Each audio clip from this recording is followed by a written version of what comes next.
The human body is a complex organism that is made up of different systems that work together to facilitate its daily functions. In this video, we'll be talking about the nervous system. The nervous system is made up of three main parts, namely the brain, the spinal cord, and trillions of nerves that run down your body. Let's take a closer look at your nerves. Your nerves are made up of your nerve cells, also known as neurons. Your neurons have a nerve fiber attached to it called an axon, which is the part of the neuron that transmits impulses. This transmission is formally known as nerve impulse transmission, or basically just how the nerve sends signals from your brain to the rest of your body. Let's take a closer look at an axon. Inside and outside an axon, there are areas of opposite electrical charge. This is because at rest, there are less positive ions inside an axon than there are outside it, making the inside of the axon negative and the outside of the axon positive at rest. Now that that's out of the way, let's break down nerve impulse transmission into 4 simple steps. Step 1. Polarization. When a nerve cell is at rest, also called its resting membrane potential, potassium channels are opened, allowing positive potassium ions to diffuse out of the cell, making its outside more positive and the inside less positive and therefore negative. Step 2. Depolarization. A stimulus in the body will trigger depolarization. This time, sodium channels open, allowing positive sodium ions to enter the cell membrane, making the inside now more positive than its outside. This change or shift of electric charges is called depolarization. Step 3. Propagation. If the stimulus is strong enough, the depolarization will propagate.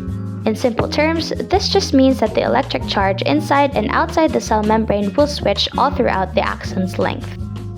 Step 4. Repolarization.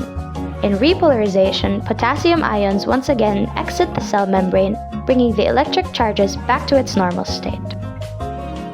To further explain nerve impulse transmission, let's plot a line graph. Take note that nerve impulses travel in an extremely fast rate of 432 kilometers per hour. When your body is at rest, the axon is in constant polarization at negative 90 millivolts. This resting membrane potential remains until a stimulus occurs. Let's say someone throws a ball at you. The ball hits your body, creates a stimulus, and begins depolarization. If the nerve impulse created is weak, the cell membrane returns to resting potential.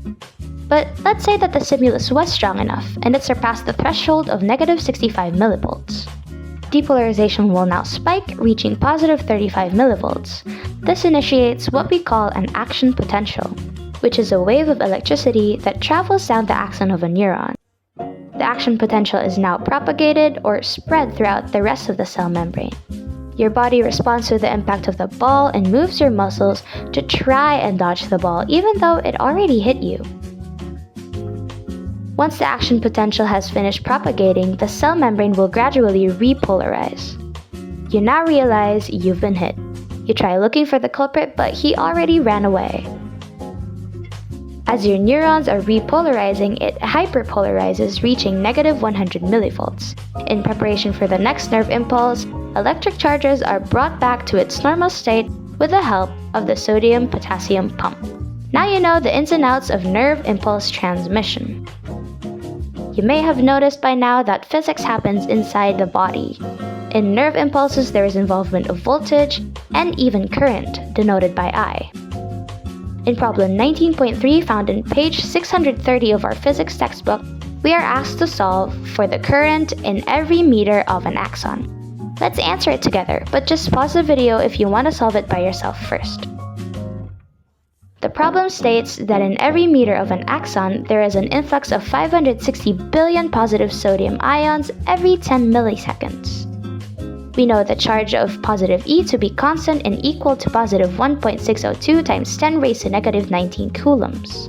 With the variables given, we can use the formula for current, which is I equals Qn all over T, where Q is the charge in question, N is the number of particles, and T is time in seconds.